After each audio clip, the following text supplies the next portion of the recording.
Hi everyone, this is Perth Chess Academy Term 4, 2018, Round 1, played on the 13th of October. Iker versus Pranav.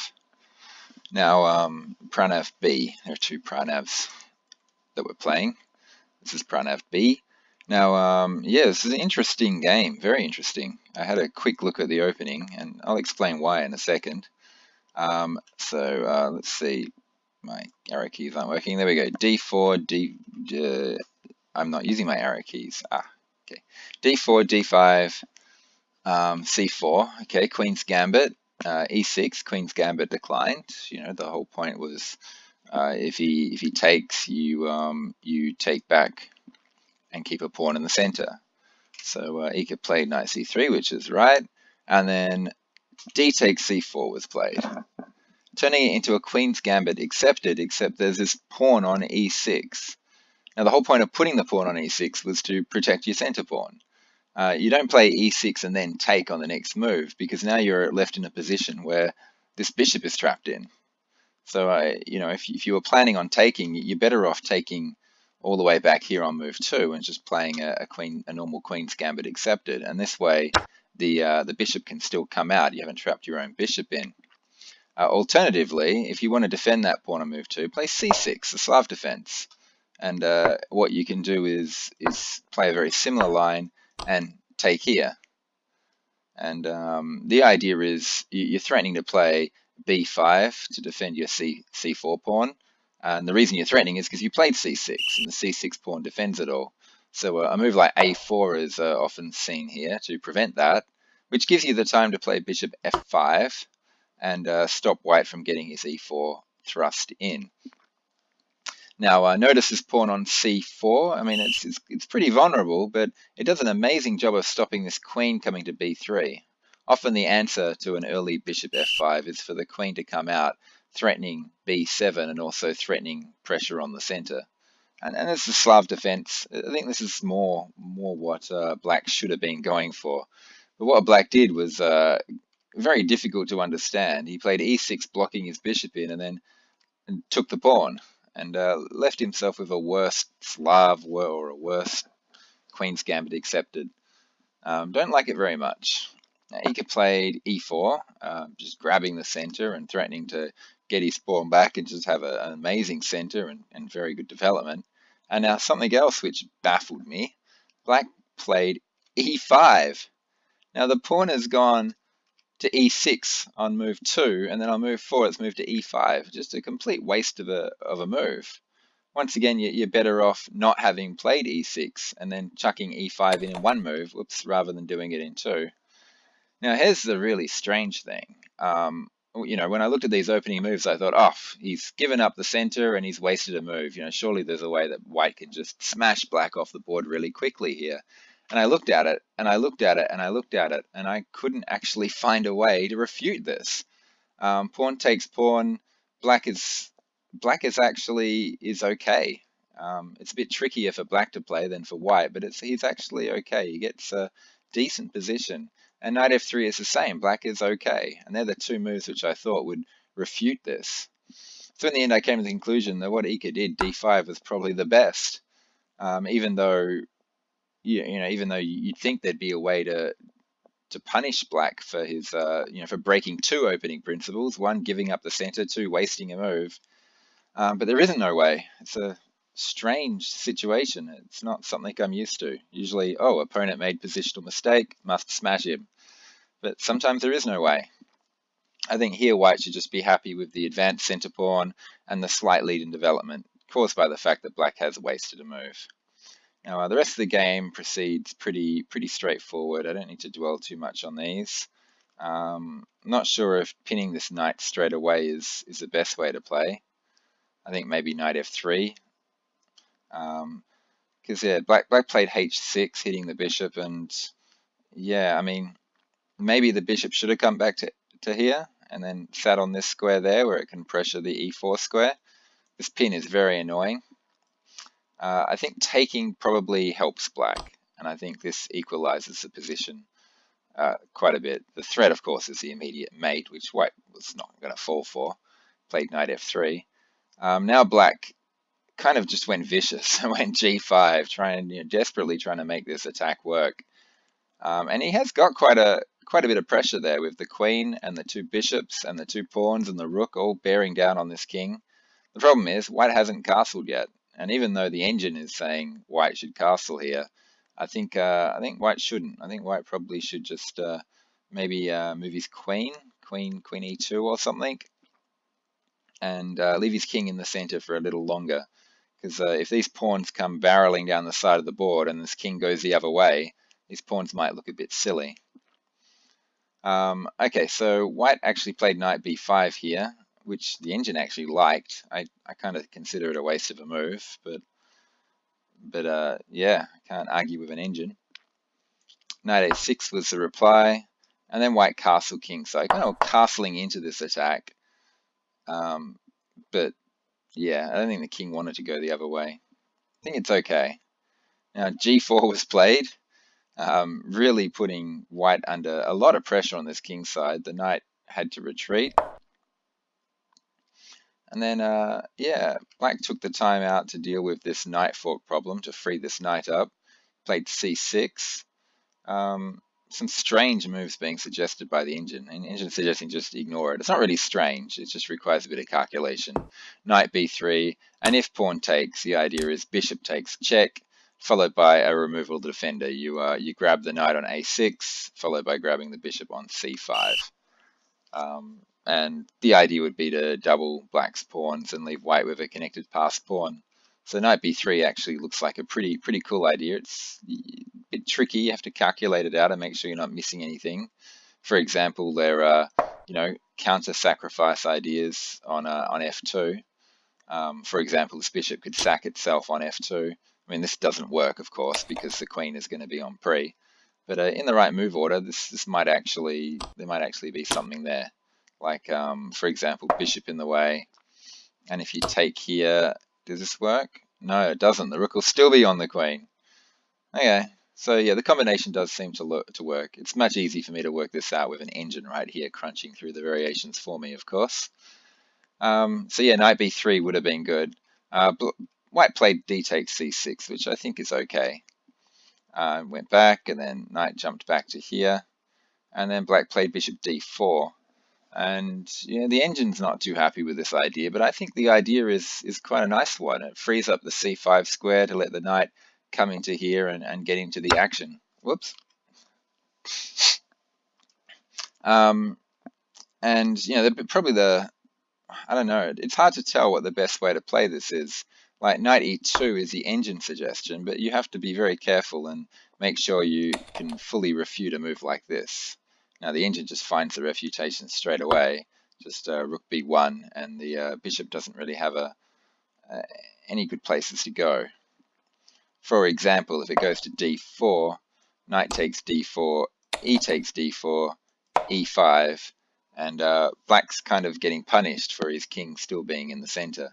One of the issues is his bishop's trying to defend this knight, and it's also trying to stop sort of e6 sacrifices idea. Ooh. And obviously queen takes is very bad because of rook e1 pinning the queen to the king. So yeah, the queen has to move somewhere like g6, and then a move like queen a4 can be very annoying because you're threatening interference with this pawn marching up, getting in the way of the queen defending the pawn, so that your queen can jump in here with queen forks and things like that. And you're also threatening, of course, to just grab a free piece. So it's yeah, there's quite a bit of trickiness. A move like knight c5 can be answered by a move with a move like this, and the knight's kind of being harassed, and if the knight moves and the queen cuts the king off, stopping the king getting to safety, leaving the king stranded in the center for a lot longer.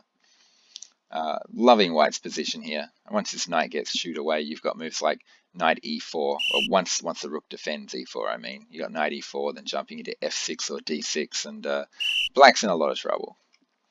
Where was I? Let's go back. If the bishop doesn't go to d4, where does it go? I mean, if it goes to a3, for instance, you've got queen a4 straight away, just forking the knight and the bishop, and yeah, you're going to lose a piece.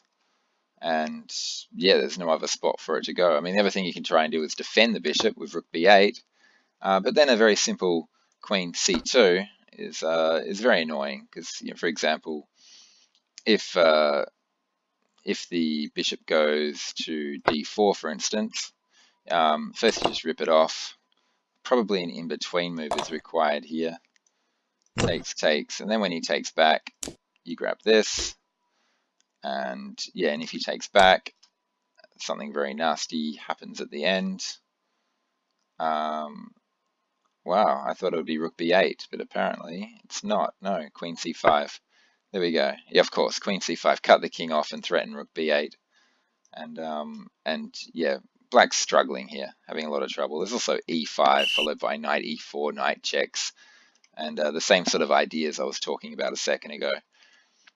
Let's get back into this. So all the way back here, I'm not going to go through all of that stuff. Just knight e2 was pretty special, pretty spectacular idea, very imaginative idea. And if white had found it, this bishop probably would have ran in and grabbed the pawn. And pretty spectacular attack by white, which as long as you know the idea of trying to get the queen on this diagonal to stop the king castling, it's really strong. But what white actually played here is something I did not like at all. He played queen a4. Now you got to remember the whole point of black's last move, the bishop coming to d4, was to free up the c5 square for the knight.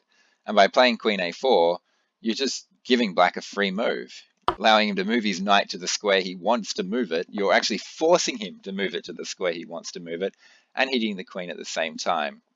Now, if white's intention was to play a move like queen a3, then it might be okay. But the fact that white moved his queen straight back to c2 again means that he wasn't intending queen a3, which means queen a4 was a bad move. Sometimes how good or bad a move is depends purely on what your intention behind the move is. You know, a move can be good, but if your idea behind the move is bad, there's no way you're going to find the right follow-up. If white's idea behind queen a4 was to put the queen on this diagonal, then brilliant, I'd be very happy with queen a4. But since that was not his idea, queen a4 is just a terrible mistake. I hope that makes sense. Okay, now h5, this attack just comes barreling down. The engine doesn't like it. It's looking at knight e2 and thinking that black's in quite a bit of trouble, and indeed he is. You know, threat of like ripping the bishop off and then moving this bishop with some sort of discovered attack on the knight is pretty hard to deal with. And this is pretty much what white should have done. He didn't know. He actually made a mistake. It doesn't look like a mistake, but it was one. He played b4. And this looks like a good move at first glance. You think, oh, he kicks the knight away, and then once the knight's gone, you know, I'm not sure where it's going to go, but once it's gone, you know, if it jumps back to a6, then the queen can return back to a4 again, and black's under quite a lot of pressure. And if the knight moves anywhere else, if it goes here, it's interfering with his own bishop. So it looks like an okay move. However, there's quite a surprising refutation to it. Black can just black can just ignore it and just go h4, and it's quite fascinating. If white takes the knight, g3 is a devastating attack. I mean, once again, I pointed out the queen and the two bishops, the rook and the two pawns all working together. This king is stripped of defenses, and white's on the brink of getting mated. And there's not much, there's not many options available. So like queen d3 is offered as a defense, but it's still, the engine still puts black at being almost a pawn and a half ahead. And the move now is h3. It's such a funny combination. But you know, you look at some of these ideas, like if the queen takes here, then the pawn takes there, hitting the rook. And obviously, well, not obviously, but let's say the king were to take here, then a move like rook h3 is causing black a lot of issues. You know, there's a queen check up here. Oops, queen check up here, and after king e7, yeah, you're looking at simple. You know, this knight's en prise. It's being hit by two pieces at once. This bishop is threatening to move a discovered attack, or maybe even jumping in here or something like that. There's also, there's also queen checks in here, which can be very, very difficult to deal with. Yeah, this king is just so exposed, and with you know, two bishops, a queen, and a rook all all attacking this king, and just this one queen as the only defender. You can't imagine this king is going to survive. So yeah, this attack is just brutal. It's just lovely. And if he doesn't find queen d3 and plays something else, for example, if he tries to play h3 and block the position up, it gets pretty bad for white very quickly. So after check, for instance, king goes here, then a simple move like rook g8 is pretty hard to deal with. You've got a variety of threats here. Well, I'll show you via example. That's the best way to do it. So let's say a move like rook, getting the rook out of the pin, rook here, for instance.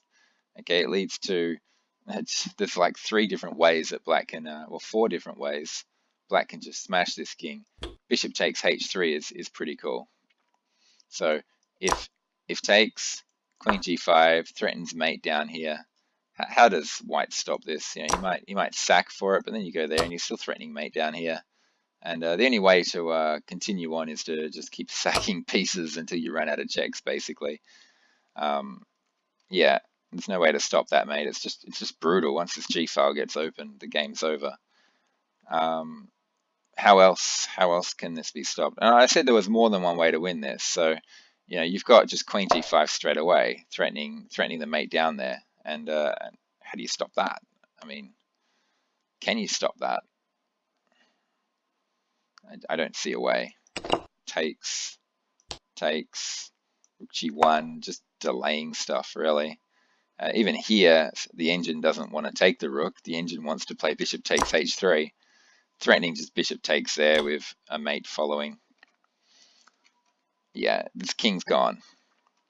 Okay, so let's go back. So yeah, in this position, ignoring the knight and playing h4, it's a pretty gutsy move if he had found it. But yeah, he didn't, unfortunately. He did something very, very strange. So after b4, he then went and threw his knight in here. Like, what? What? There are 2 pieces that can take that knight for free. It's hard to understand why this knight would just go on some adventure deep into the enemy camp where it can get taken instantly. Not sure what he was thinking at the time. Yeah, just threw away a knight for nothing. And now white's just winning. All white has to do is survive this oncoming attack. Both takes is good. I think queen takes is a little better than bishop takes. Because if you take with the queen can then defend along the 3rd rank. And that 3rd rank defense could be very important. He took with the bishop. h4 was came in, so the attack is still coming even though that knight's gone. But that extra move has made a big difference. So rook ac1 was played now. Yeah, knight b3 is something that's suggested by the engine. Also king h1, just getting out of the pin. Yeah, knight e2 even, just giving up this rook in the corner for the bishop. Diffuses a lot of the attack. So you're already a piece up, so giving away your rook for another piece, you've still got a very, 2 bishop and knight versus rook advantage in this position. But taking away that bishop and having the knight on e2 where it covers g3 just takes away all of black's attack. Sometimes giving a little bit of material back is the safest and best way to play a position. So he played rook ac1, just unpinning that. He was trying to get this in as well as keeping his rook alive. Bishop d7 was played now, and now white's just easily winning. Whereas a move like g3, for instance, is still terrifying to deal with, and white has to defend incredibly accurately. It's just a shame black threw his knight away. He'd have a whole extra free move to attack with if he made white waste the move in taking the knight with the pawn. Instead, he's just wasted a move by throwing his knight into d3 for some reason. And yeah, even here, it's according to the engine, black isn't doing too badly. He's a whole piece down, but his attack is that powerful. He's still got good chances. He played bishop d7, which misses the opportunity to attack like crazy. And then knight e2 was played, and the knight has gotten to e2, threatening to rip this bishop off, which is causing so much trouble with this pin, and also covering g3. So now the attack is pretty much diffused. Black played h3. Wrong pawn. If you wanna rip this king apart, you got to play g3. Here it's actually really bad because the knight can just grab the bishop. Maybe this bishop needed to retreat. Maybe bishop b6 would have been a better way to play, just so you can keep this bishop. This bishop's an amazing attacking piece. It's more powerful than any of the rooks on the board. It's so good.